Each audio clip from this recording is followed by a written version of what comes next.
مولانا معظم عارفی صاحب رپورٹ پیش فرمائیں گے اصلاح معاشرہ کے تعلق سے۔ نحمده ونصلي على رسوله الكريم اما بعد اعوذ بالله من الشيطان الرجيم بسم الله الرحمن الرحيم ان الله لا يغير ما بقوم حتى يغيروا ما بانفسهم صدق الله العظيم۔ محترم حضرات، خدا نے آج تک اس قوم کی حالت نہیں بدلی، نہ ہو خیال جسے آپ اپنی حالت بدلنے کا۔ اصلاح معاشرہ وقت کی اہم اور سخت ضرورت ہے۔ آج ہندوستان میں جیسا ماحول بنتا جا رہا ہے، نفرت کا بول بالا ہے، اس میں ہم اصلاح معاشرہ کے پلیٹ فارم سے ہندوستانی سماج کو ایک اچھا پیغام دے سکتے ہیں اور لوگوں سے جڑنے کا بہترین ذریعہ ہے۔ تو ہم مختصراً موٹی موٹی باتیں آپ کے سامنے پیش کرنا چاہتے ہیں۔ آگے چلیے، سب سے پہلے اصلاح معاشرہ کے جو اہداف ہیں اور دائرہ کار ہے اس کو بتائیں گے۔ آگے چلیے، اصلاح معاشرہ کے اہداف: عقائد، عبادات، معاشرت، اخلاقیات، معاملات، ان سب کی وضاحت کی ضرورت نہیں، آپ بخوبی جانتے ہیں۔ آگے اصلاح معاشرہ کے اہداف، ان کی 3 بنیادی مقصد ہیں۔ سب سے پہلے قیام امن، نمبر 2 عدل و انصاف، نمبر 3 تربیت معاشرہ۔ آگے چلیے،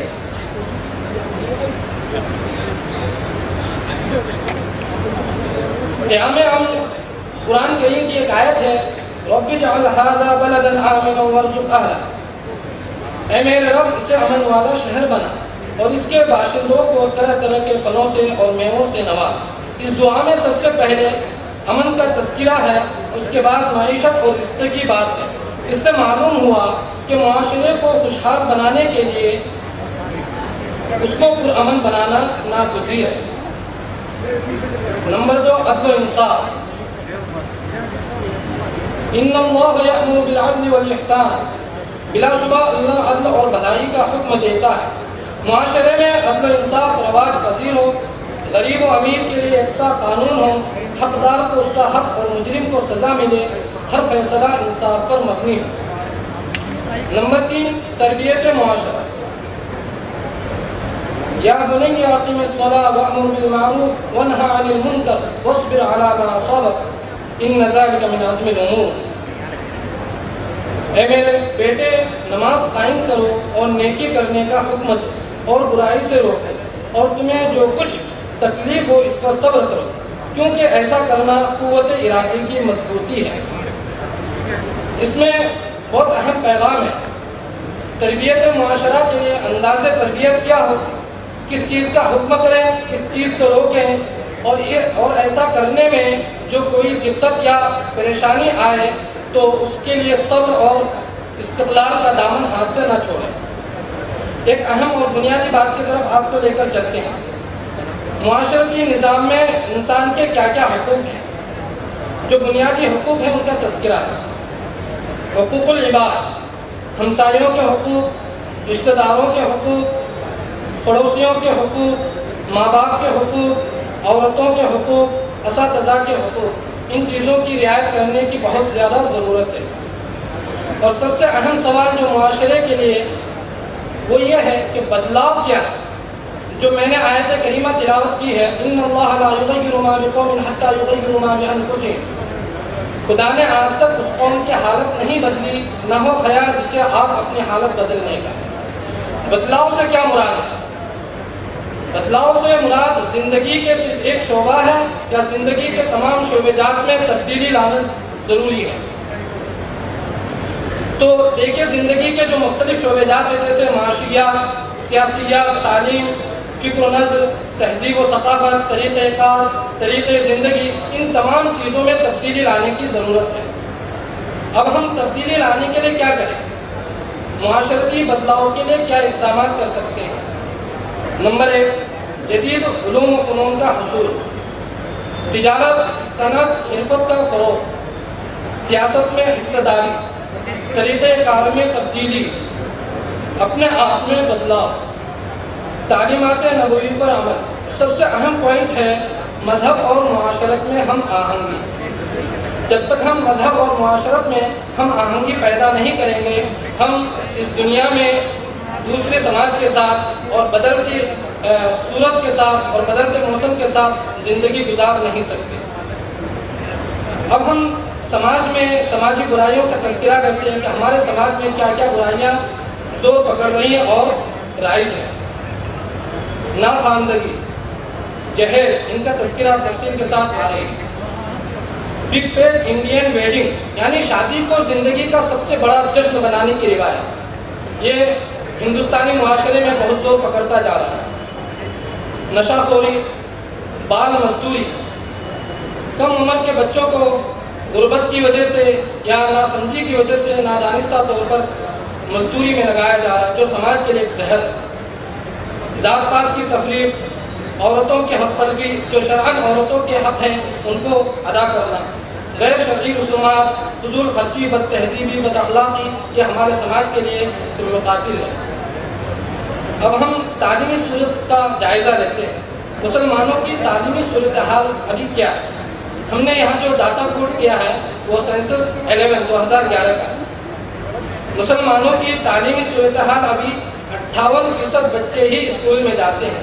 یہ جو رپورٹ ہے صرف وہ بچے جو اسکول میں ایڈمیشن لیے ہیں، چار کلاس میں، 5ویں کلاس میں، 6ٹھی کلاس یا 10ویں کلاس میں پڑھ رہے ہیں۔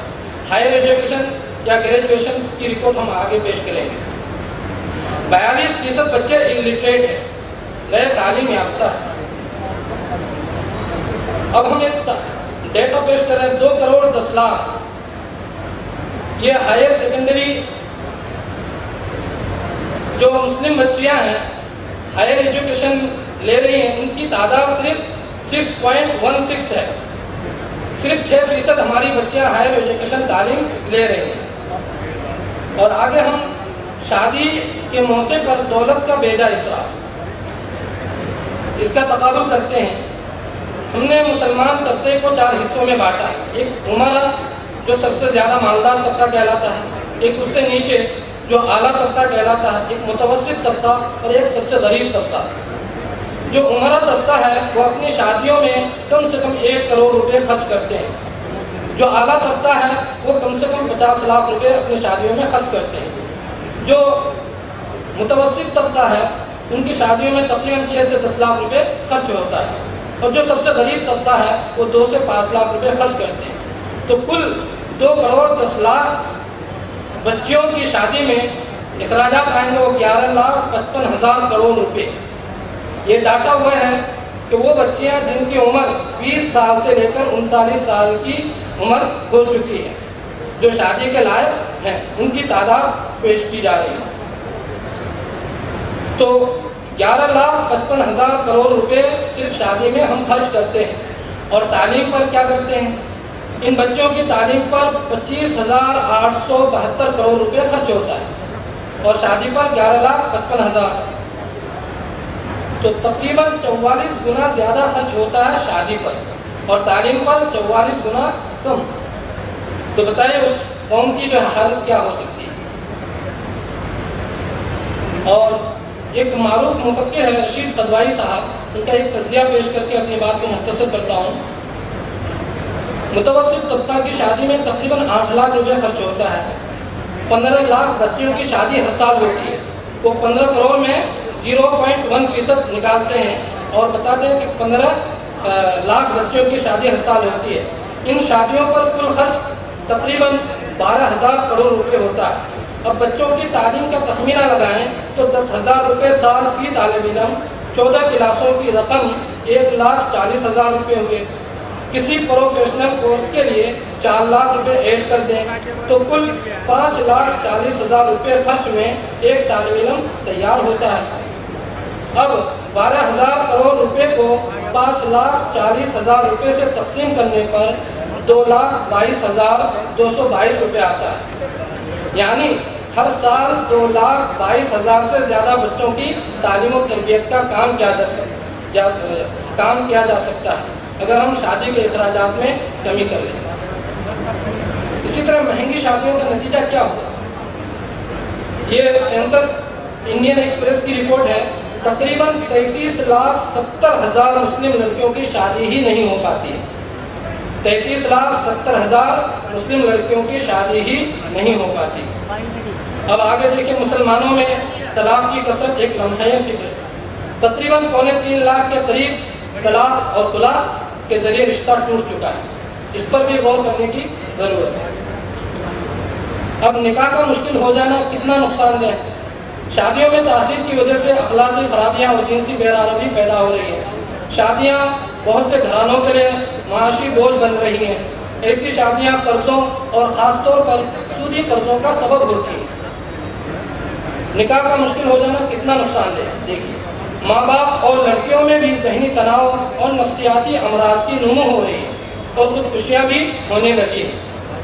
شادی سے متعلق رسومات میاں بیوی کے درمیان ہی نہیں بلکہ دونوں خاندانوں میں تنازعات کا سبب بنتی ہے. لڑکیوں کی پیدائش بعض لوگوں کے لیے باعث تکلیف ہونے لگی ہے. ان کا حشر کیا ہے؟ 33,70,000 مسلم لڑکیاں شادی سے محروم ہیں. تقریباً 3.25 لاکھ لوگوں کا رشتہ ٹوٹ چکا ہے. ارتداد کے شکار ہو رہے ہیں. لیون ریلیشن شپ جیسے ناجائز تعلقات بن رہے ہیں اور مسلم مخالف تنظیموں کے جال میں پھنس رہے ہیں. اس کا مؤثر حل کیا ہے؟ شادی میں سادگی کو اختیار کرنا. نکاح خوانی مساجد میں ہو. بارات کے نظام کو ختم کیا جائے. مالدار شخص بیٹی کے ساتھ اپنی بیٹی کے ساتھ کسی غریب کی بیٹی کی شادی کا بھی انتظام کرے. ولیمہ میں مختلف کھانوں کے بجائے صرف 1-2 آئٹم پر اکتفا کریں. جیسا کہ آپ کو معلوم ہے تقریباً 70-80 آئٹم بنائے جاتے ہیں. یہ سب فضول خرچی میں آتا ہے. اسی طرح جہیز لینا دینا بالکل ختم کریں. صدر محترم حضرت مولانا سید محمود حسن مدنی دامت برکاتہم العالیہ نے کہا تھا، اگر اس کام کو کرنے کے لیے ہمیں دھرنا دینے کی بھی ضرورت پڑے، لوگوں کے گھر کے سامنے آندولن کرنے کی بھی ضرورت پڑے، تو ہم اس کے لیے تیار ہیں. اور سب سے اہم بات اس کے لیے علماء اور بااثر افراد عملی کردار سے مثال پیش کریں. جب تک ہمارے قوم کے لیڈر رہنما اس کو اپنے عملی کردار سے اس کو پیش نہیں کریں گے تو سماج میں تبدیلی کی امید کم ہے. تو انہی چند باتوں کے ساتھ اور لاسٹ میں ایکشن پلان بتا کر کے ہم اپنی بات کو ختم کریں.